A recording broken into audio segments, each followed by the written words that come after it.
자, 여러분에게 한번 묻습니다. 대한민국 국민들이 가장 좋아하는 스포츠는 뭘까요?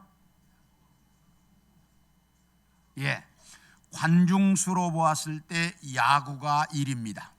그 다음에 축구, 그 다음에 농구와 배구 순이라고 합니다.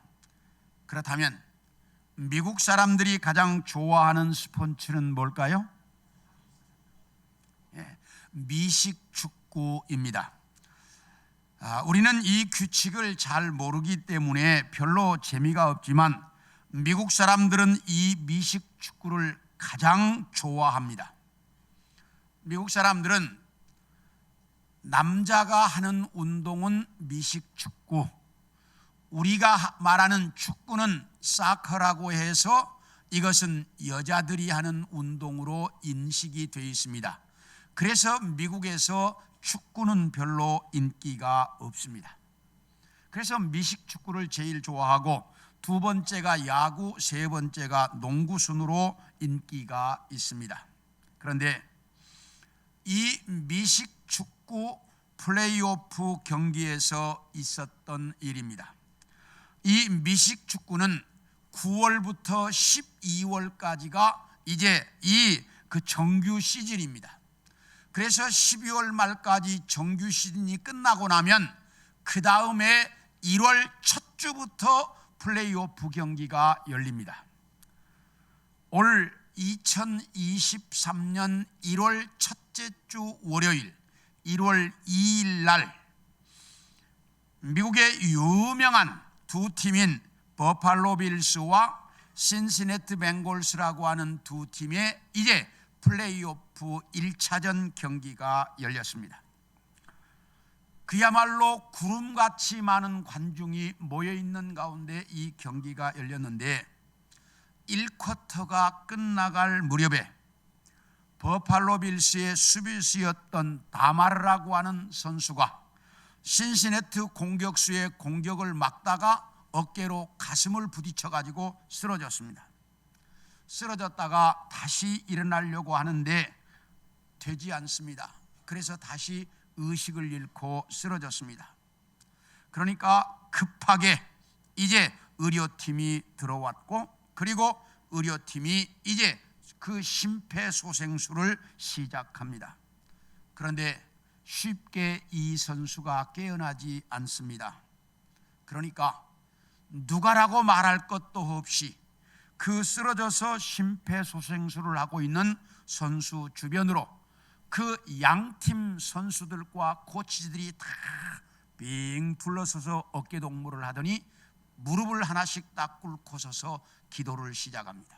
이제 저게 그 오늘 1월 2일 날 있었던 일입니다. 그래서 기도를 시작합니다. 모두가 다 함께 그 쓰러진 선수를 위해서 기도하자 함께 모여있던 그 구름 같은 관중들도 이 기도에 동참을 했습니다. 그래서 저렇게 정말 그 선수를 위해서 기도합니다. 다음 사진 보여주세요.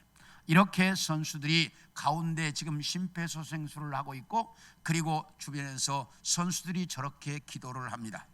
그러니까 이 경기를 중계하던 세계적인 방송 ESPN, 이 방송은 세계적인 스포츠 방송인데 이 방송에 중계하던 생중계로 생방송으로 중계하던 해설자가 생방송 중에 이렇게 해서 안 될지는 모르겠지만 저는 이 선수를 위해서 지금은 기도해야 되겠습니다. 그러더니 그 방송 해설자가 기도를 시작합니다. 다음 사진 보여주세요. 이렇게 기도를 시작합니다. 그러니까 방송 중계하던 아나운서들도 함께 이 기도에 동참을 해가지고 그 방송에서 기도를 하고 있습니다. 이렇게 기도하는데 이 선수가 깨어나지 않습니다. 그러니까 급하게 병원으로 후송을 했습니다. 병원으로 후송을 가자 이 미식축구 관계자들은 이 경기를 연기하자 그래가지고 경기를 연기했습니다. 경기를 연기했는데 그 많은 관중이 나가면서 누구 한 사람 불평하지 않고 잘했다. 그러더니 이 사람들이 그 선수가 지금 입원해 있는 병원 주위로 몰려가더니 군데군데 모여가지고 기도를 하더라는 거예요. 그래서 그 많은 관중들이 그 입원해 있는 다마르라고 하는 선수를 위해서 기도하는데 기적적으로 이 선수는 3일 만에 완전하게 깨어났습니다. 그래가지고 이 선수가 다시 운동장에 서게 되었는데 이후에 그 생방송 중에 기도했던 해설자에 대해서 미국 시민들이 누구 한 사람 잘못했다고 말하지 않고 다 그 선수가 잘했다 이렇게 지지를 보냈고, 그리고 이 사건이 있은 후에 미국의 많은 언론들이 우리는 그동안 기도를 잊어버리고 살았다. 그런데 이렇게 위기의 순간에는 기도해야 된다는 것을 우리에게 일깨워 주었다라고 미국의 언론들이 다 평가를 했다는 겁니다. 저는 이 기사를 읽으면서 참 감동이 되었습니다. 한 선수가 쓰러지자 양팀 선수들과 코치들이 둘러서서 기도를 했다.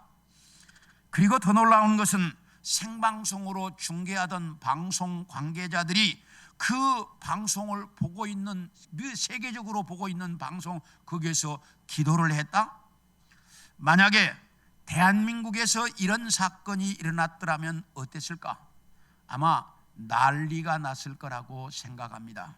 그런데 그렇게 아무도 말하지 않고 잘했다라고 지지하는 게 현재 미국 사람들의 모습이라는 거예요. 이것이 아직까지 미국이 세계 최강의 나라로 서게 만드는 바탕이라는 사실입니다. 오늘 여러분에게 읽어드린 이 본문에도 보면 사도 바울이 골로새 교회 성도들에게 문안 인사하고 있는 모습이 아주 잘 나타나 있습니다. 그래서 오늘은 성도들의 문안 인사 교제에 대한 말씀을 여러분들과 함께 같이 좀 나누려고 합니다. 첫째, 오늘 본문에 문안 인사하고 있는 사람들의 모습을 보겠습니다. 우리 함께 10절부터 11절까지를 봅니다. 시작. 나와 함께 갇힌 아리스다고와 바나바의 생질 마가와 이 마가에 대하여 너희가 명을 받았음에 그가 이르거든 영접하라. 유스도라 하는 예수도 너희에게 문안하느니라. 그들은 할례파이나 이들만은 하나님의 나라를 위하여 함께 역사하는 자들이니 이런 사람들이 나의 위로가 되었느니라. 여기 보면 나와 함께 갇힌 아리스다고가 너희에게 문안한다라고 말씀하고 있습니다. 자, 이 골로새서를 쓸 때, 이 본문을 쓸 때 바울이 어디 있었느냐? 바울은 로마의 감옥에 갇혀 있었습니다. 바울이 로마 옥살이를 2번에 걸쳐서 했는데 첫 번째 로마 옥살이를 하고 있을 때입니다. 첫 번째 바울이 로마 옥살이를 하면서 쓴 성경이 4권입니다. 그게 뭐지요? 옥중서신 4권인데, 자, 옥중서신 4권이 첫 번째? 네. 첫 번째 따라 합시다. 에베소서, 빌립보서, 골로새서, 빌레몬서. 네. 이 에베소서, 빌립보서, 골로새서, 빌레몬서가 바울이 제1차 로마 옥살이를 할 때 감옥에서 쓴 성경입니다. 그러므로 오늘 본문이 들어있는 이 골로새서도 바울이 어디 있을 때? 로마 집중해서 쓴 성경입니다. 그런데 바울이 이렇게 로마 옥살이를 할 때 아리스다고가 어떻게 바울과 함께 로마 옥살이를 할 수 있었을까? 여기 나와 함께 갇힌 이렇게 말하잖아요. 어떻게 옥살이를 하고 있었을까? 이때 바울은 유대인들이 자기들의 율법을 어겼다고 바울을 고발을 했고, 바울은 이 재판을 황제에게 받겠다고 해서 로마에 와 있습니다. 그러나 그 당시 로마는 자기들이 지배하는 나라의 다른 것에 대해서는 전혀 관심이 없었습니다. 살인이나 도적질이나 강도나 사기나 탈세나 반란 같은 것만 죄로 인정을 했지, 이런 자기 나라 율법 이런 건 죄라고 인정하지를 않았습니다. 그렇기 때문에 바울의 죄목이 자기 나라 율법 어겼다고, 야 바울아, 너 새빵 하나 얻어가지고 거기서 재판 대기해라, 이렇게 했어요. 그래서 바울이 감옥에 들어간 게 아니고 셋집 하나 얻어가지고 셋집에 살면서 옥살이를 하고 있었어요. 그러니까 그 셋집에 살면서 멀리만 안 가면 돼. 그러니까 자기 할 일 다 하면서 옥살이를 했는데, 이때 그 셋집에 아리스다고도 같이 살고 있었다, 그런 뜻입니다. 그래서 아리스다고가 거기 셋집에 바울과 함께 살고 있었고, 두 번째, 바나바의 생질 마가가 너희에게 문안 인사를 한다라고 말하고 있습니다. 이 마가는 마가 요한이라고 하는데, 바울과 바나바와 함께 제1차 전도여행을 떠났다가 전도여행이 너무나 힘이 드니까 중간에 돌아와 버리고 말았습니다. 이것 때문에 바울과 바나바가 제2차 전도여행을 출발하려고 하면서 다툼이 벌어졌습니다. 바울은 1차 전도여행 도중에 돌아와 버린 사람을 다시 데리고 갈 수 없다, 이게 바울의 주장이고, 바나바는 자기의 생질 조카여서는 그랬는지 모르지만, 야 다시 한번 기회를 주자. 그래서 바울은 데리고 가지 말자, 바나바는 데리고 가자, 그래가지고 다툼이 벌어졌는데 이게 해결이 안 됩니다. 그래서 바울은 실라와 함께 제2차 전도여행을 떠났고, 바나바는 마가 요한과 함께 제2차 전도여행을 출발하므로 바나바와 바울이 갈라서도록 만들었던 장 본인이 마가 요한이었습니다. 그런데 이 마가 요한이 나중에 바울과 화해가 되었습니다. 그래서 오늘 본문을 쓸 때 마가 요한이 바울과 함께 있었던 것입니다. 그래서 마가 요한이 문안 인사를 하고 있습니다. 세 번째, 유스도라고 하는 예수가 문안 인사를 한다라고 말합니다. 여기서 예수는 헬라식 표현이고 히브리식으로는 여호수아입니다. 그러므로 이 사람은 본래 이름이 여호수아였는데, 그가 주로 불린 것은 유스도라고 하는 별명으로 불렸던 것 같습니다. 그래서 여기 유스도라고 이렇게 말하고 있습니다. 그런데 이 세 사람, 아리스다고, 마가 요한, 유스도, 이 세 사람들은 할례파였다라고 오늘 본문이 기록하고 있습니다. 이 말씀은 할례를 받았던 유대인들이었다라는 말입니다. 그런데 이 사람들이 예수 믿고 구원받아 하나님의 나라를 위해 바울과 함께 일하고 있었습니다.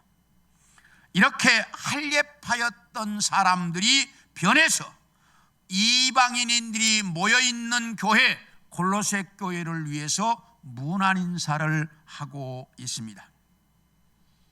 그런데 더 중요한 것은 이 사람들은 골로새 교회 성도들을 아무도 모른다는 사실입니다.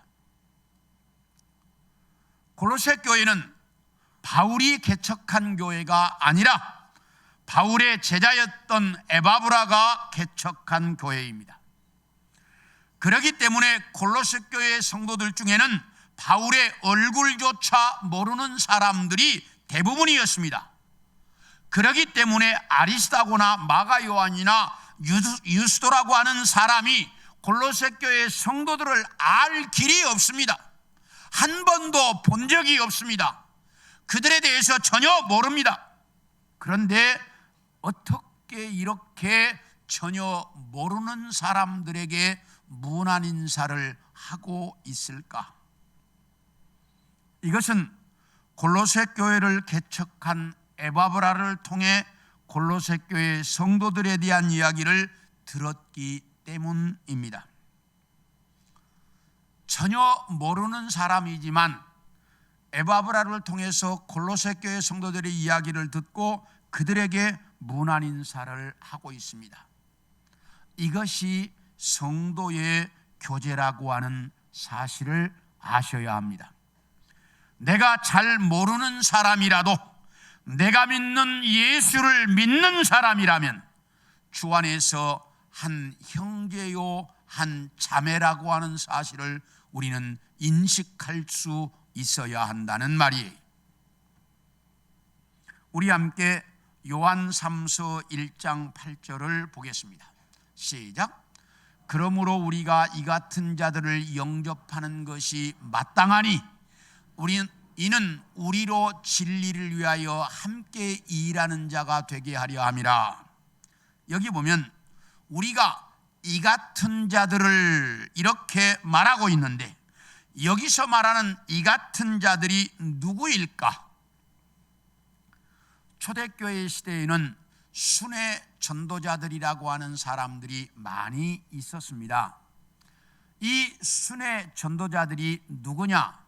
두 부류의 사람들이었습니다. 한 부류는 예수 믿고 성령을 받고 나니까 도저히 가만히 있을 수가 없습니다. 그러니까 나서서 돌아다니면서 전도하는 사람, 이게 순회 전도자들 한 부류였고, 또 한 부류는 예수를 믿고 났더니 처음에는 유대인들이 핍박을 하고 다음에는 로마가 핍박을 합니다. 그러니까 예수 믿고 났더니 거기 있다가는 죽게 생겼어요. 왜? 핍박에 의해서. 그러니까 자기 집에 살 수가 없습니다. 그러니까 이제 나서서 돌아다니면서 빨리 돌아다니면서 복음을 전하며 살았습니다. 이 사람들을 가리켜서 순회 전도자라고 말합니다. 두 부류예요. 하나는 은혜 받고 견딜 수 없어서 간 사람들, 또 한 부류는 살다가는 이제 핍박을 당해서 끌려가 죽게 생겼으니까 다니면서 전도하는 사람들. 이렇게 두 부류의 사람들이 있었는데 이 사람들을 가리켜서 순회 전도자라고 이야기했습니다. 그런데 이 순회 전도자들은 누가 선교비를 대주는 사람이 없었습니다. 그리고 선교비를 대줄도록 체계적으로 갖추어져 있던 때도 아니었습니다. 그러면 자기 자신이 가지고 있는 재산이 있는 사람도 있었겠지만 대부분이 재산이 없었습니다. 그렇기 때문에 자비량으로 다니면서 조금씩 벌어가지고 먹으면서 전도하러 다녔거나 아니면 가는 곳마다 믿는 사람들의 도움을 받아야만 했습니다. 그래서 가는 곳마다 믿는 사람의 집에 가서 먹고 자는 문제를 해결하곤 했는데, 그때 이 순회 전도자들을 가장 잘 도왔던 사람이 요한 3서에 나오는 가이오라고 하는 사람이었습니다. 이 가이오라고 하는 사람은 태어나서 한 번도 얼굴을 본 적이 없지만 복음을 전하고 다니는 사람들이라고 하면 그 사람들에게 잠자리를 제공하고 그 사람들에게 먹을 것을 주고 그 사람들이 떠날 때는 교통비를 주었습니다. 아니, 어떻게 이렇게 태어나서 한 번도 본 적이 없는 사람들에게 숙소를 제공하고 먹을 것을 주고 여행비를 줄 수 있었을까? 도대체 어떻게 이게 가능할까? 이것은 예수 믿는 사람이라고 하면 그리스도 안에서 한 형제요 자매라고 하는 것을 믿고 있었기 때문입니다. 그리고 이것이 복음과 예수님을 위해 하는 일이라고 그들은 믿었기 때문에 그렇게 했습니다. 이걸 가르쳐서 성도의 교제라고 말합니다. 우리 서로 잘 모르는 사람이라 할지라도 예수 믿는 사람이라고 하면 믿음 안에서 한 형제요 자매라고 하는 것을 서로 인정하라는 것입니다. 사랑하는 성도 여러분, 우리는 이 말을 잘 들어야 돼요. 그래서 함께 예수 믿는 사람일 때 정말 우리는 그 사람들을 서로 인정할 줄 알아야 돼요. 그런데 요즘 가면 갈수록 참 사람을 믿을 수가 없어요. 그래서 요즘 처음 등록 오는 사람도 색안경을 끼고 봐요. 왜요? 혹시 신천지 아닐까 이래가지고. 이게 제일 가슴 아픈 일이에요. 어떻게 하다가 이렇게 됐는지는 모르겠는데 우리는 그런 마음을 없애야 돼. 그런데 신천지가 아닐까 이런 생각을 하게 된다는 게 이게 얼마나 비극인지 몰라요.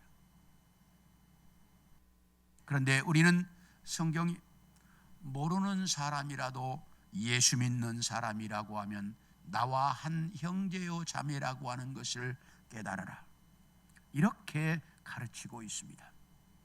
다음으로 12절을 봅니다. 시작. 그리스도 예수의 종인 너희에게서 온 에바브라가 너희에게 문안하느니라. 자, 거기까지만 보세요. 지우지 마세요. 여기 보면 그리스도 예수의 종으로서 너희에게서 온 에바브라가 너희에게 문안한다 라고 말합니다. 이 말은 이 골로새 교회를 개척한 사람이 누구냐? 바로 이 에바브라예요. 그래서 골로새 교회를 개척해서 교회가 어느 정도 성장하고 있었는데, 그런데 자기의 스승인 바울이 로마에 갇혀 있다는 사실을 알게 됩니다. 그러자 자기 스승을 도와야 되겠다는 마음에서 골로새에서부터 로마까지 바울을 찾아갔어요. 그리고 찾아갈 때는 또 하나의 목적이 있었어요. 그게 뭐냐면 골로새 교회 안에 이단에 대한 문제가 발생을 해서 이 문제에 대한 해답도 좀 들어야 되겠다라고 하는 자기 스승을 도와주기 위해서, 그리고 교회 안에 발생한 이단의 문제를 좀 해결해야 되겠다고 하는 두 가지 이유 때문에 이 에바브라가 로마에 갇혀 있는 바울을 찾아갔습니다. 그런데 가서 보니 금방 떠날 수 있는 상황이 아니었습니다. 그래서 상당한 기간 동안 바울과 함께 머물러 있을 수밖에 없었는데, 이렇게 바울과 함께 머물러 있지만 이 에바브라의 가슴 속에는 언제나 골로새 교회 성도들 생각뿐이었습니다. 그래서 여기 그가 항상 너희를 위하여 애써 기도하여 너희로 하나님의 모든 뜻 가운데서 완전하고 확신 있게 서기를 구한다. 이렇게 이 에바브라가 골로새 교회의 성도들을 생각하며 기도하고 그들을 위해서 헌신하고 있었습니다. 그러면서 이렇게 문안 인사를 하고 있습니다. 이 말은 가까운 사람일수록 문안 인사를 더 자주 하라는 말입니다. 다시 말하면 가까운 성도일수록 더 따뜻하게 사랑으로 교제하라는 말입니다. 우리 갈라디아서 4장 15절을 봅니다. 갈라디아서 4장 15절 시작. 너희의 복이 지금 어디 있느냐? 내가 너희에게 증언하노니 너희가 할 수만 있었더라면 너희의 눈이라도 빼어 나에게 주었으리라. 바울이 뭐라고 이야기하냐? 바울이 제1차 전도여행을 통해서 개척했던 갈라디아 지방의 교회들, 비시디아 안디옥 교회, 니고니온 교회, 루스드라 교회, 더베 교회 같은 교회의 성도들은 자기들이 할 수만 있다면 눈이 안 좋은 바울을 위해서 자기들의 눈이라도 빼줄 만큼 그렇게 사랑하고 아끼고 존경했다는 말입니다. 이것이 진정한 성도의 교제입니다. 사랑하는 성도 여러분, 우리는 함께 믿음으로 살고 있는 성도들입니다. 정말 이 성도들을 위해서 나의 가장 소중한 것이라도 드릴 수 있는, 줄 수 있는, 아낌없이 줄 수 있는 그런 모습의 교제가 우리 속에 이루어져야 한다라는 말입니다. 그래서 바울은 오늘 본문에서 너희가 잘 모르는 사람이라도 믿음으로 사는 사람이라면 사랑으로 교제하고, 너희가 잘 알고 있는 성도들은 정말 뜨겁게 사랑으로 교제해라. 그래서 성도의 교제를 이루라고 가르치고 있습니다. 사랑하는 성도 여러분, 우리는 주 안에서 하나 된 형제요 자매입니다. 하나님의 나라에서 영원토록 함께 살아야 할 사람들입니다. 그러므로 서로 좀 마음이 맞든지 안 맞든지, 서로 좀 관계가 불편하든지 아니든지, 나에게 유익이 되든지 안 되든지 서로 사랑으로 교제하라고 가르치고 있습니다. 잘 들으셔요. 우리는 서로가 다 함께 하나님의 나라에서 언제까지? 영원토록 같이 살아야 할 사람들입니다. 그러므로 우리는 사랑으로 교제하라고 가르치고 있습니다. 다음으로 따라합시다. 성도의 교제는 성도의 의무다. 네, 우리 16절을 봅니다. 시작. 이 편지를 너희에게서 읽은 후에 라오디기아인의 교회에서도 읽게 하고, 또 라오디기아로부터 오는 편지를 너희도 읽어라. 여기 보면 바울이 이 골로새서를 골로새 교회 교인들에게 보내주면서 너희가 이걸 다 읽고 나면 라오디게아 교회로 보내서 라오디게아 교회 성도들도 읽게 하고, 라오디게아로부터 오는 편지도 너희도 읽어라. 이렇게 가르치고 있습니다. 자, 그렇다면 골로새 교회 성도들이 읽고 라오디게아 교회로 보내는 편지가 뭐예요? 지금 제가 설교를 잘못하고 있나? 골로새서지. 지금 어디 설교하고 있어요? 그러니까 골로새 교회 성도들이 읽고 골로새 교회 성도들이 라오디게아 교회로 보내야 할 편지는 뭐예요? 골로새서. 그러면 라오디게아로부터 오는 편지는 뭐예요? 이게 이제 의문이에요. 왜? 라오디게아서가 없기 때문에 성경에. 이게 의문이야. 그래서 이게 뭘까? 많은 학자들이 연구를 했는데, 이건 바울이 에베소서를 써서 보내면서 소아시아에 있는 여러 교회들이 돌아가면서 읽으라고 했기 때문에 저것은 라오디게아로부터 오는 편지는 에베소서일 것이다 라고 보고 있습니다. 이렇게 라오디게아 교회의 성도들과 골로새 교회의 성도들은 늘 사랑으로 교제하면서 초대교회 성도들이 어떻게 교제했는지를 보여주고 있습니다. 이렇게 성도들은 언제나 아름다운 사랑의 교제를 할 줄 알아야 한다라고 가르칩니다. 그렇다면 왜 성도의 교제가 필요할까? 첫째, 완전한 교회를 이루기 위해서 성도의 교제가 필요하다라고 말합니다. 성경은 우리를 우리 몸의 한 지체라고 말합니다. 그러므로 모든 지체가 다 모여 있어야 온전한 성도가, 온전한 인간이 되는 것처럼 여러 성도가 모여야 온전한 교회를 이룰 수 있기 때문에 이 성도의 교제가 필요하다. 그래서 여러 성도들이 사랑으로 교제해서 뭉쳐져야 온전한 교회가 될 수 있기 때문이다. 이렇게 말하고, 그리고 교회가 성장하기 위해서 성도의 교제가 필수적이다라고 말합니다. 왜요?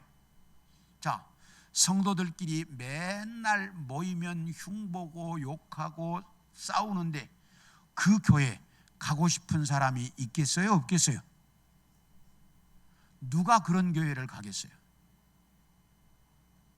여러분이 그러니까 안 믿는 사람들이 있는 데 가서 교회 성도 흉보고 욕하는 건 전도문을 막는 거야. 그래 놓고 교회 가자고 그래. 그럼 그 사람들이 뭐라고 그러겠어요? 니나 잘 다녀라. 그렇게 맨날 흉보는 교회 내가 왜 가냐 이러지. 그러겠어요? 안 그러겠어요? 그렇죠. 그러니까 교회 성도들은 절대로 다투지 말고 언제나 사랑으로 아름다운 교제를 이루어야 그 교회에 사람들이 모인다. 그래 교회가 성장한다는. 그래서 성도의 교제가 이제 필수다라고 말합니다. 우리 함께 사도행전 4장 32절을 보겠습니다. 시작.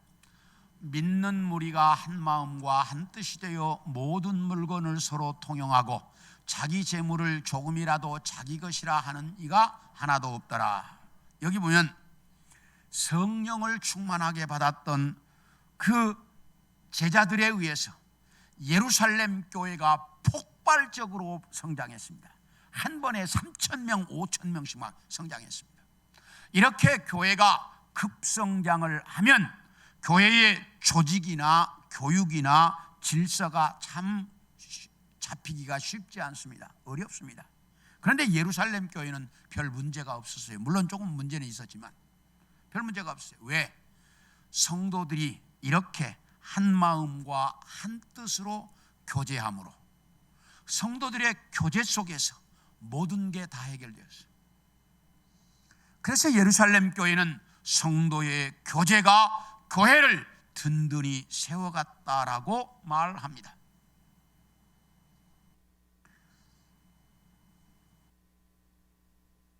어떤 매미에 대한 재미있는 동화가 있는데요. 어떤 매미가 밤나무에서 노래를 부르고 있다가 보니까 밤나무에 막 진액도 자주 흐르고 벌레도 많고 또 거기다가 밤송이 가시가 많이 있잖아요. 야, 이거 저 가시 때문에 내가 불편해서 못 살겠다. 다른 데로 가야 되겠다. 그리고 가시 없는 감나무로 날아갔습니다. 감나무로 가서 보니까 아주 좋았어요. 근데 밝은 대낮이 되니까 동네 아이들이 매미채를 들고 매미 잡으러 오는 거야. 그러니까 야, 여기 있다가는 뭐해? 제명에 못 살겠다. 이렇게. 그럼 잡혀가기 생겼으니까 야, 안 되겠다. 빨리 날아가야지. 그래가지고 옆에 벚나무로 날아갔습니다.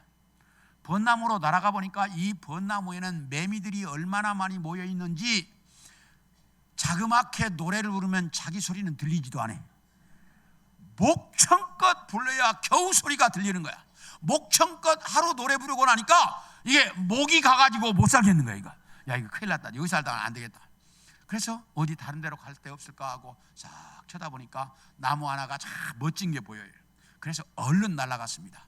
날아가서 보니 그게 자기가 처음에 살던 밤나무더라는 거예요.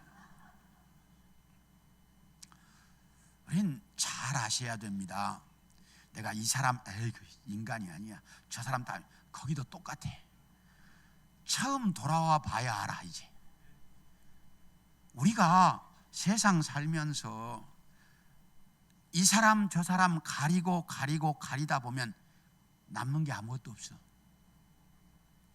그냥 내 옆에 있는 사람이 나에게 가장 잘 맞는 사람이기 때문에 하나님이 붙여주신 거예요. 자, 서로 한번 쳐다보세요. 저 쳐다보지 말고 서로 쳐다보세요. 가만히 있지 말아요. 예, 서로 보세요. 뒤로 앞뒤로 보세요. 예, 보고 이렇게 인사하세요. 당신이 크게 해요. 당신이 나에게 가장 잘 어울리는 사람입니다. 사랑합니다.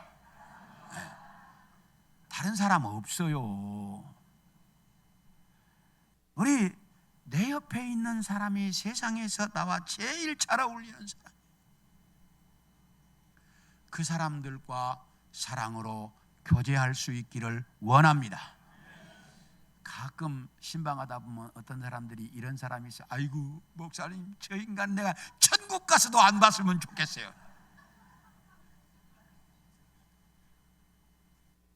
그런 사람 있어요, 없어요? 없어요. 할렐루야. 그런 사람이 가끔 있어요. 제발 그러지 마세요. 우리는 내 가장 가까이 있는 사람이 나에게 가장 잘 어울리는 사람이야. 하나님이 그래서 붙여주신 거예요. 그러니까 그들과 사랑으로 교제할 수 있기를 원합니다.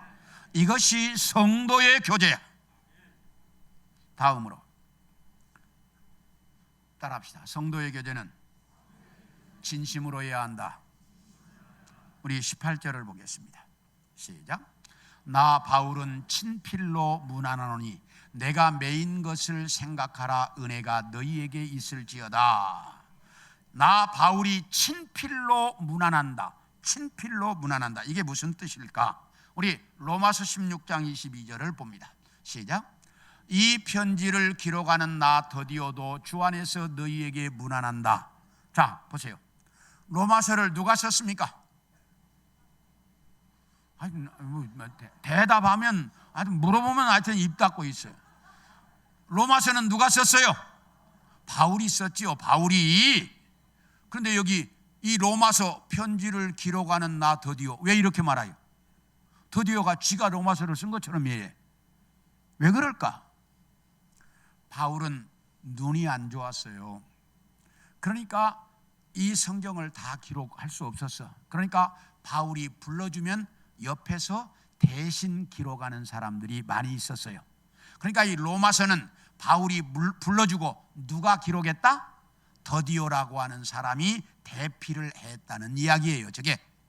그래서 대부분의 성경이 다 바울이 직접 못 쓰고 이제 불러줍니다. 그러면 대부분의 사람들이 대피를 해주고, 그리고 우리 고린도전서 16장 21절을 봅니다. 시작. 나 바울은 친필로 너희에게 문안한다. 이게 무슨 말이냐? 앞부분은 대부분 다 다른 사람이 대피를 내고 마지막 인사하는 부분만 바울이 친필로 썼어요. 그게 대부분의 성경이 다 그랬어. 왜? 바울이 눈이 안 좋아서. 그래서 대부분이 다 대피를 하고 마지막 부분만 바울이 친필을 했는데, 왜 바울이 친필을 했느냐? 이렇게 직접 친필을 남겨야만 이건 바울이 썼다는 게 증명이 돼. 그러니까 자기가 쓴 성경이라는 것을 증명하기 위해서 마지막 부분이라도 친필을 남겼고, 또 하나는 이렇게 친필로 써야 자기의 진심이라는 것을 성도들에게 전해지기 때문이었습니다. 이렇게 성도의 교제는 진심으로 이루어져야 돼. 그런데 우리 마태복음 26장 49절을 봅니다. 시작. 곧 예수께 나와 랍비여 안녕하시옵니까 하고 입을 맞추니, 이게 무슨 말이냐면 겟세마네 동산에서 기도하고 내려오니까 가룟 유다가 군인들을 데리고 와가지고 예수님을 딱 만나더니 막 세상에서 제일 반가운 것처럼 딱 랍비여 안녕하십니까 딱 인사를 했어. 근데 이게 무슨 뜻이야? 군인들에게 내가 그렇게 껴안고 인사하는 사람 그게 예수니까 잡아가라. 이게 잡아가라는 표시야 이게 인사가. 그러니까 그 인사는 진심이 있어요 없어요? 이걸 가르쳐서 뭐라고 말해? 따라합시다. 영혼 없는 인사. 무슨 인사? 자, 저를 보세요. 우리는 성도들끼리 교제하되 영혼 없는 인사하지 마라 그 말이에요. 성도들끼리는 영혼 없는 인사, 영혼 없는 교제가 아니라 진심 어린 교제가 이루어져야 한다 그 말이에요. 우리는 이 세상을 살아가는 날 동안 성도의 교제가 이루어져야 되는데, 우리는 성도의 교제 속에 살아야 되는데, 이렇게 영혼 없는 교제를 하는 것이 아니라 정말 내 가슴에서부터 우러나오는 진심 어린 교제가 이루어져야 돼. 세상은 가면 갈수록 개인주의가 발전하면서 다 혼자입니다. 그러다 보니 군중 속에 살지만 늘 고독해, 외로워, 늘 쓸쓸해, 우울해. 이런 세상 속에 살고 있는 우리 믿음의 사람들은 진심 어린 성도의 교제를 할 줄 알아야 한다는 사실입니다. 그래야 세상 사람들이 볼 때 야, 예수 믿는 것이 좋겠다라고 생각하도록 정말 아름다운 성도의 교제를 이어가는 우리 성도들이 되어질 수 있기를 축원합니다. 여러분 모두가 이렇게 정말 아름다운 성도의 교제를 이루어갈 수 있기를 축원합니다.